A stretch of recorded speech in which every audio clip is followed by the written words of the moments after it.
അപ്പൊ ഞാൻ പറയാം ഷാനു മുമ്പ്. അപ്പൊ അനുമോളാണ് ആദ്യം വന്നത്. അവര് ജസ്ല രഞ്ജിത്തിനെ പറഞ്ഞു.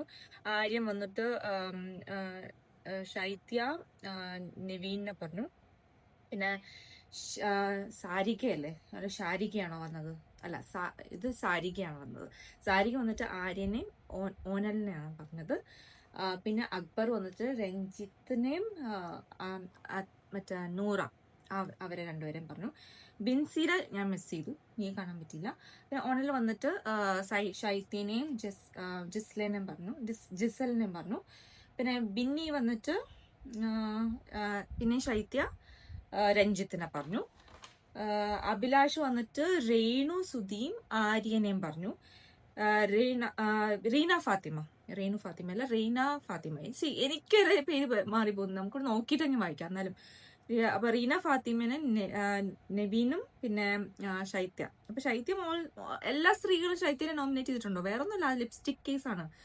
രാവിലെ ലിപ്സ്റ്റിക് എടുക്കാൻ പാടില്ലായിരുന്നു എന്ന് ബിഗ് ബോസ് ചോദിച്ചപ്പം പുള്ളിക്കാരി വേറെ അനാവശ്യമായിട്ട് എനിക്ക് ഒരു വാദം ഉണ്ടാക്കിയില്ലേ. എന്തിനാ എന്റത് എനിക്ക് മനസ്സിലായില്ല. അതായിട്ട് പറഞ്ഞു എനിക്ക് അറിയായിരുന്നു, എനിക്ക് തോന്നിയായിരുന്നു. അതുകൊണ്ട് അത് കഴിഞ്ഞിട്ട് ഒരു ക്വസ്റ്റ്യൻ മാർക്കായി. പുള്ളിക്കാരിക്ക് അത് എക്സ്പ്ലെയിൻ ചെയ്യാൻ പറ്റില്ല, അവിടെ പോയി.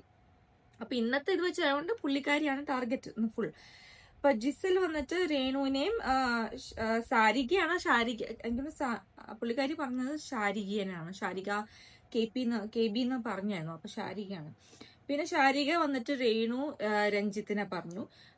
ഷാനവാസ് വന്നിട്ട് ജിസലിനെയും അഭിലാഷിനെയും പറഞ്ഞു. നവീൻ വന്നിട്ട് അനുമോൾ രേണു.